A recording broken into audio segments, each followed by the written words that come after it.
Just a few hours ago, North Korea state media reported that the country successfully detonated a nuclear device, a test that seems to have been timed to coincide with President Obama's State of the Union address tonight.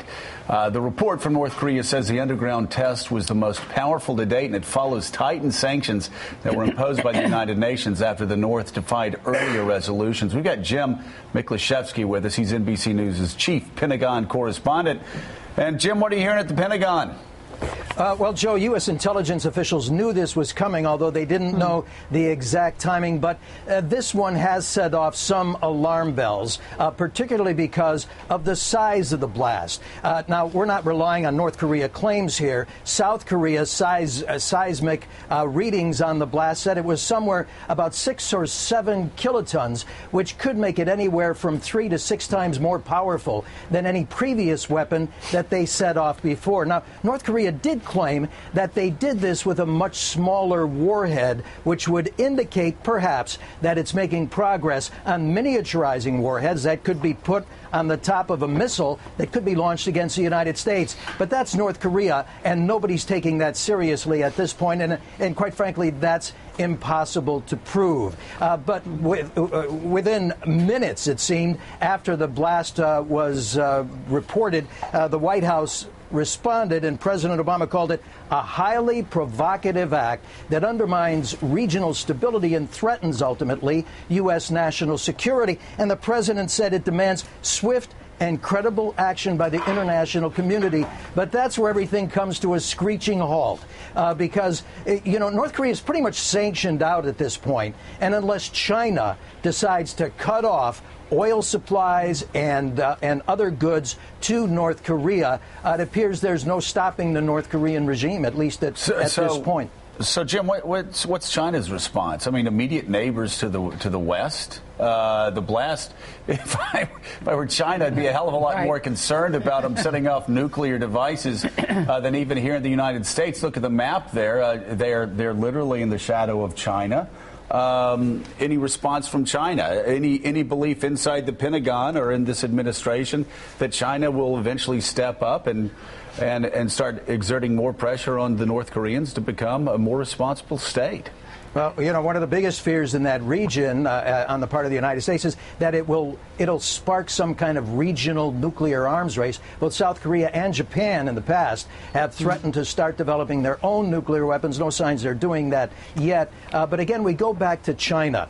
The only thing that might make this a little bit different in terms of China's response is that China had leaned very heavily on North Korea not to conduct this test. So for North Korea to do this is like in your face, Beijing. So there may be a more aggressive response from China, but nobody's counting on that. But this should once and for all dash any hopes that the international community had that this 29-year-old Kim Jong-un would be different from his father, Kim Jong-il. He appears, despite the fact that he was educated in Switzerland, had exposure to the West, and is much more exposed publicly than his father ever was, he appears hell-bent on developing nuclear weapons and missile technology that could someday reach the United States. Nobody's shivering in their boots here at the Pentagon yet, but they're on track to do that, Joe. Yeah, but, it could be a game changer, Mark Halperin. 4 words that you don't like to say in this region if you want to stay in power: in your face, Beijing. As Jim just said, if China's telling them not to do this, who knows, maybe the dynamic changes this time. Well, China, as Jim Mick said, had warned them publicly in advance. There's a national UN Security Council meeting at 9 a.m. this morning. All eyes are going to be on China and what they do there. There's a South Korea election coming up, and there's incredible concern on the part of the Pentagon and the intelligence community that there are ties between North Korea and Iran, not just on the nuclear program, but on the missile programs as well. And, it comes at a time when we are in the midst of changing our entire national security team here in this country, and have the former vice president going out and saying that it's a weak team. And I think it's a kind of scary moment. It is, no doubt about it. Jim, thank you so much for being with us. Coming up straight ahead, we've got Senator Joe Manchin. He's going to be here on set. Also, Senior Advisor to the President, Valerie Jarrett's going to be here. You can also have the director of the National Economic Council, Gene Sperling, and the Washington Post's Eugene Robinson. Also, to help us preview the President's State of the Union, the NBC Political Dream Team. Yes, that's what they call these three people when they're like in a bar drinking together at Martin's. David Gregory, Chris Matthews, and Chuck Todd. And up next, nobody has ever accused him of being part of any dream team, Jim Vandehei. He's here with the Politico Playbook. But first, here's Bill Cairns.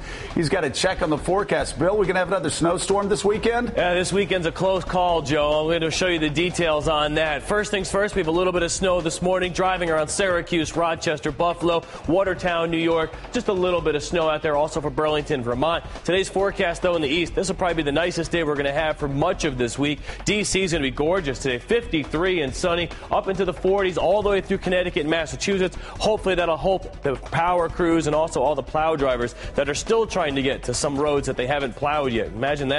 Well, as far as what we're also dealing with, today is Mardi Gras. We're also watching a lot of rain in the deep south. We've had rainy days 3 days in a row now, from Montgomery to Macon, Atlanta, some showers, Charleston, and then back to New Orleans. We're also going to deal with hit and miss storms. And the other travel trouble spot today, if you're joining us from North Texas or Oklahoma, a snowstorm. Amarillo, it's snowing now, and that's going to head to Oklahoma City a little later today. You'll probably have some rain earlier today, and then later on tonight you'll shift over to snow. We have winter storm warnings and also advisories. So Oklahoma City, I think you're going to probably end up with 2-3 inches of snow out of this. But back to your west on I-40, probably as much as 6 inches, and that could even shut down the highway for a period later on today. So your forecast, here's what we're looking at. Joe was asking if this upcoming weekend. Yesterday I was saying there's going to be a big storm. There's still going to be a big storm, but the trend is to be a little further offshore. If we can kick that offshore, we'll have minimal effects in areas of the Northeast. Again, we'll have to see if that trend continues, but right now it's looking a lot better today than it did yesterday at this time. So the forecast today, again, travel trouble, a lot of rainy weather down there in the deep south. You're watching Morning Joe. We're brewed by Starbucks.